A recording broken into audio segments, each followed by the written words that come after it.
for us, it's just keeping Dylan calm. You know, you have to remind him of who he is and what he's capable of, and just let him know that you still have his back. I think it's easy for those guys to think that, you know, that we just give up on him, but I've been through this, you know, I've been doing this 15 years now, so there's ups and downs, but, you know, when you have a guy like Dylan, you know if we can get Dylan happy with the bike, he will deliver.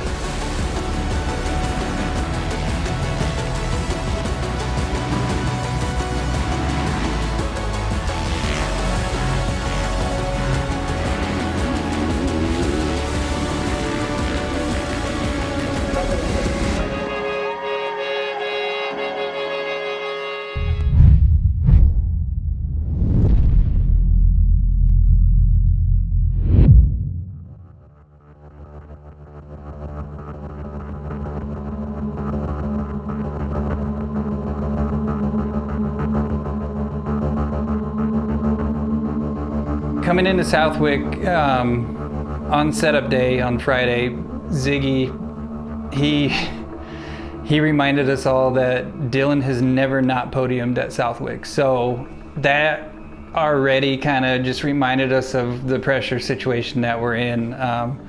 The guy's podium there every year that he's ever ridden there. So yeah, obviously we know he's good in the sand. And for me, in my position, I'm extremely nervous, right? We have a new engine package, basically all new everything. New head, new mapping, new piston, new cam, and a different header. So basically from the ground up, we're on a different bike. So for me, and of course Southwick being the hardest load of the season, one of the hottest temperatures we see in data, you know, I'm just nervous. For me, I just was hoping that the bike stayed together for the weekend.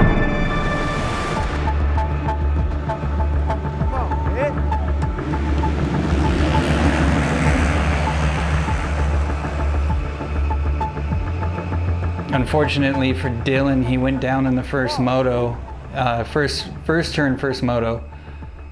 You know, the result didn't show it. The result shows the same, but for us, that's one of the best rides I've seen him have on our bike. That's the strongest he's looked. That's the most savage he's been coming through the pack. You know, coming from dead last, I forget exactly what place he got in that moto, but you know, he was in beast mode in that moto. But unfortunately, I do think that he kind of smoked himself for the second moto. So I don't think he had as much in the tank for the second moto, but it was warm there as well, so I just think that he overexerted his energy in the first moto, and then it was a pretty mediocre second moto.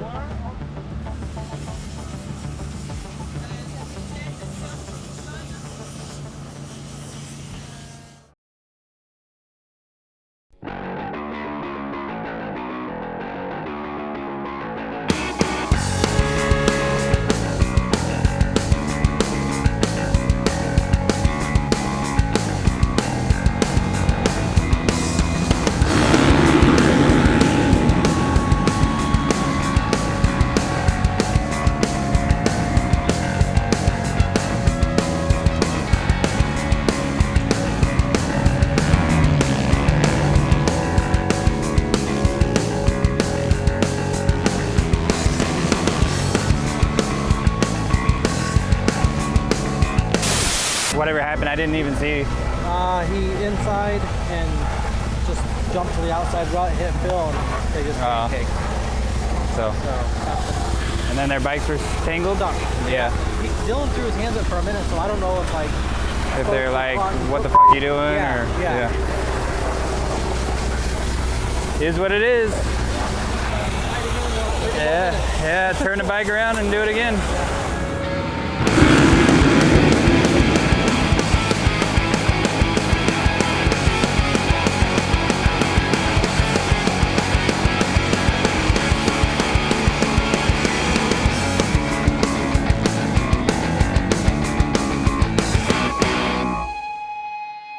Keeping your rider from imploding on motos like that's the hardest part. You know, Dylan was extremely frustrated after that, but I mean, I don't know if it was him or Phil or whose fault it was. I feel like Well, if I recall, it looked like Dylan kind of squirreled out and then got together with Phil. But I mean, it started from a bad start, and that's where we need to be better.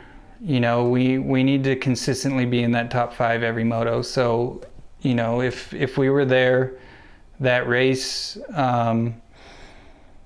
none of that would have happened. So, for us, it's just keeping Dylan calm. You have to remind him of who he is and what he's capable of, and just, let him know that you still have his back. I think it's easy for those guys to think that, that we just give up on him, but I've been through this. I've been doing this 15 years now, so there's ups and downs. But when you have a guy like Dylan, if we can get Dylan happy with the bike, he will deliver. So that's what my motivation is, and that's what drives me during the week.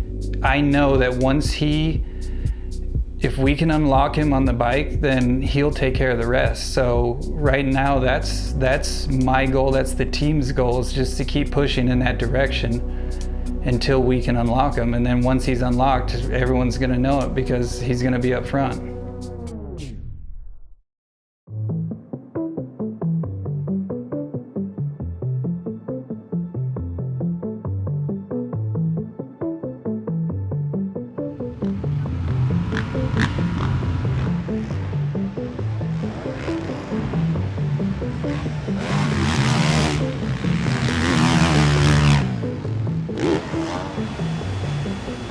Those are the growing pains of the team.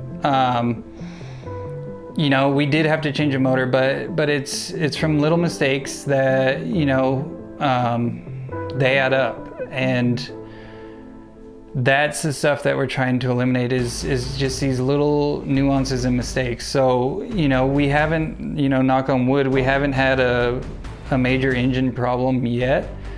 Everything we've done could have been prevented by us, and we oversaw little details. So those are the growing pains that we're going through right now. Is I think for everyone on this team, this is their first time doing a full Supercross campaign into a full outdoor campaign with a rider of Dylan's caliber. And luckily, we didn't have to push a bike off. Luckily, Dylan remained okay, but those are just the things where we're understaffed. We're a skeleton crew compared to the other teams. Everyone's got 2 or 3 jobs that they have to do to make it through the weekend, and this is just kind of what happens. Everyone starts getting burned out a little bit. Everyone's tired. Everyone's over-traveled, underslept. The whole 9 yards. And when these mistakes happen, they're gonna happen. But it's if they happen twice that we know we have an actual problem. So luckily for us, none of the things that we've had, none of our problems we've had have happened twice. So that's what I look at as the positive, is we're moving together as a team, not doing the same thing over and over again.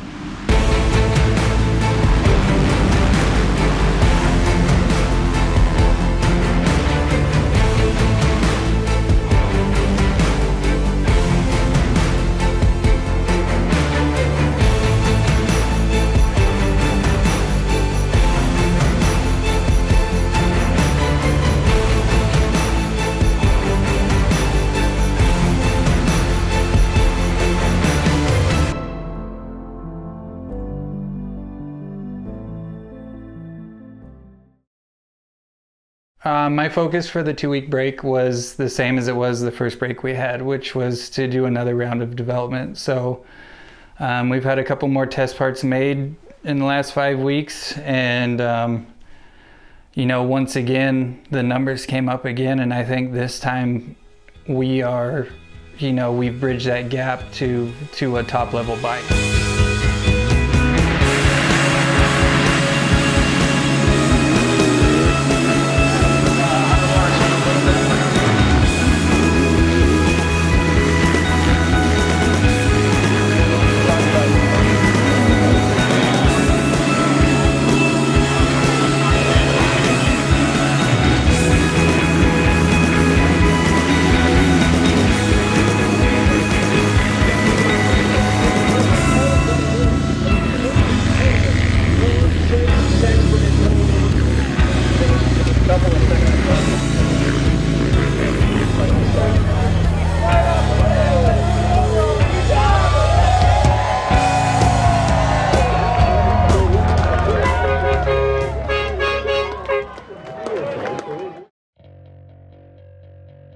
I think for Colin, he just needs to be up there more often. I think the more he's up there, the better off he's going to be, and the more he's going to feel like he belongs up there. I think for him, anytime he gets a halfway decent start, he runs that pace around him.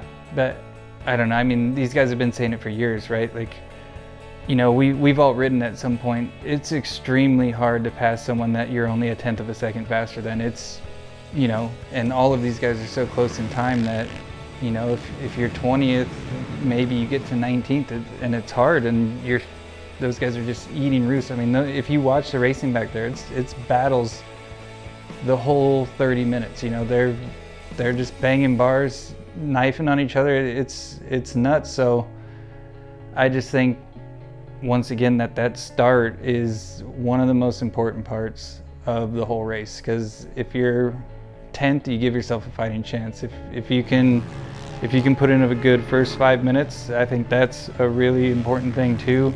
But as far as the peaks and valleys go, he was struggling with his body, which, I mean, there towards the end of the season, it was like really bad. Like Ironman was really bad for him, and concerns, you know, we were having meetings, you know, me, him, and his mechanic, like, should we even do this race? Like, it was in the air on safety for him. I mean, you know, it was 85 degrees and the guy's shivering, and we're like, not good. So yeah, just his body seemed to be his biggest struggle this year.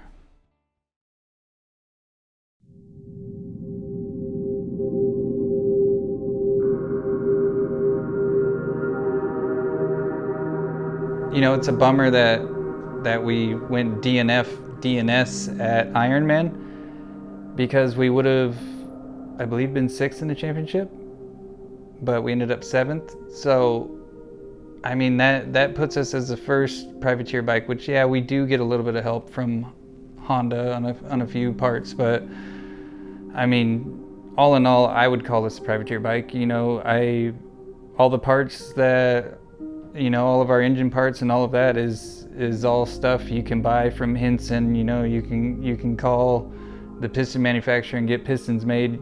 You can call the cam manufacturer and get cams made. It's our bike. So having been on the development side of it, you know, the maps we did, it's an over-the-counter bike. So the fact that we were up there, you know, flanking all of those factory bikes, I think is a testament to what we did.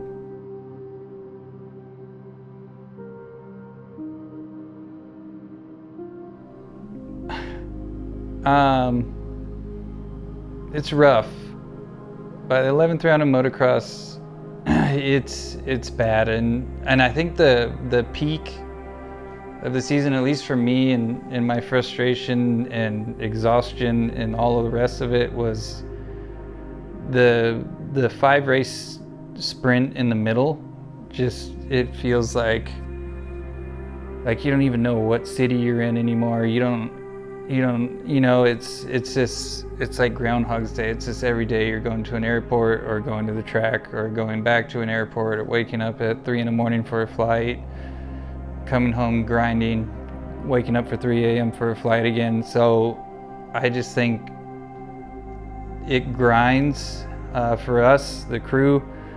The mechanics have a day longer than me because they fly in a day early to build or stay a day late to build, so they have an added day on the front or the back of their travel.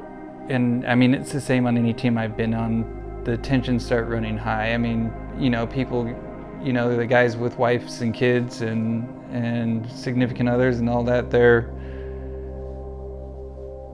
they're needing to put time in with their family, and they can't because we're traveling and grinding. So I think just everyone's emotions start running high, and it gets pretty rough. But